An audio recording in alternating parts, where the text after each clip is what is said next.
Perkenalkan, nama saya Olpa Wulandari dengan NIM 86011634. Prodi S1 PGSD, Pokjar Kisam Tinggi, UPBJJ, Universitas Terbuka Palembang.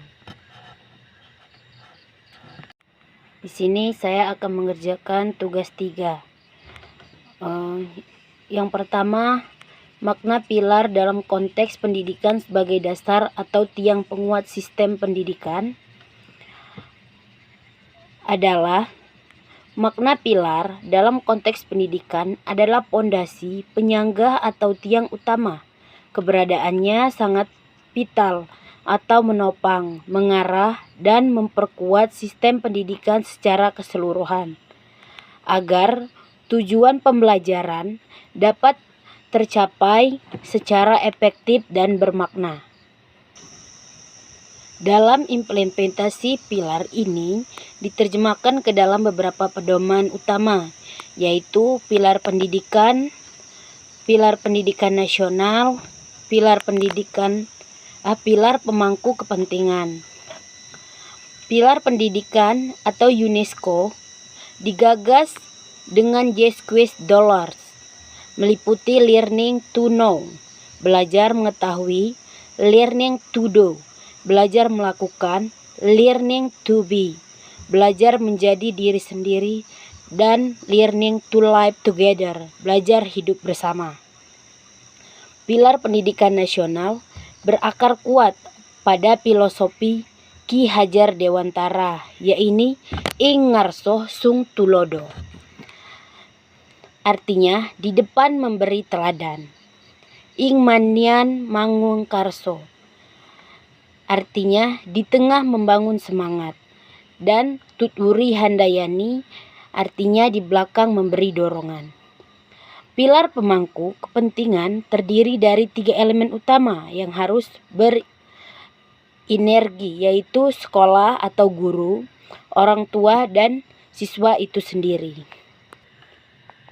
2. Prinsip dasar pendidikan menurut Ki Hajar Dewantara, ing ngarso sung tulodo, ing madian mangun karso, dan tut wuri handayani.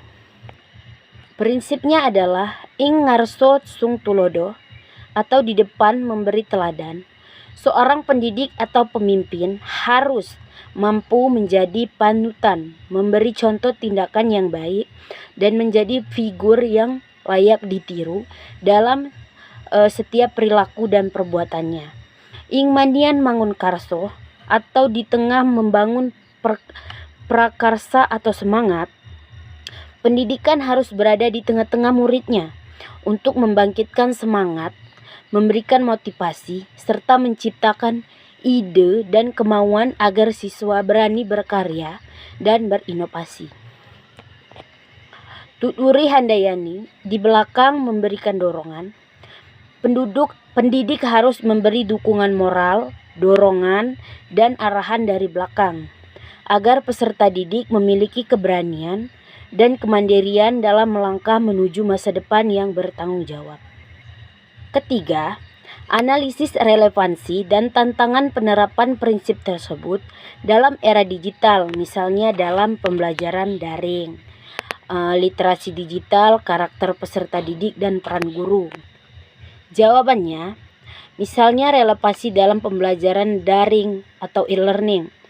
Relevansi pembelajaran daring memungkinkan proses belajar yang fleksibel dan tidak terbatas ruang dan waktu. Hal ini relevan dengan tuntutan abad ke-21 yang membutuhkan kemandirian peserta didik, kemampuan self-directed learning. Tantangannya, akses jaringan internet dan kepemilikan gawai atau gadget yang tidak merata, terutama daerah terpencil atau pelosok, menciptakan jurang pemisah kesenjangan digital dalam kualitas pendidik.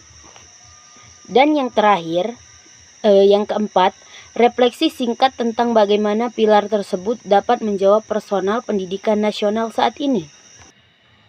Menghubungkan kembali 4 pilar pendidikan UNESCO adalah kunci untuk mengatasi tantangan pendidikan nasional saat ini, seperti kesenjangan kualitas, krisis karakter, dan relevansi lulusan.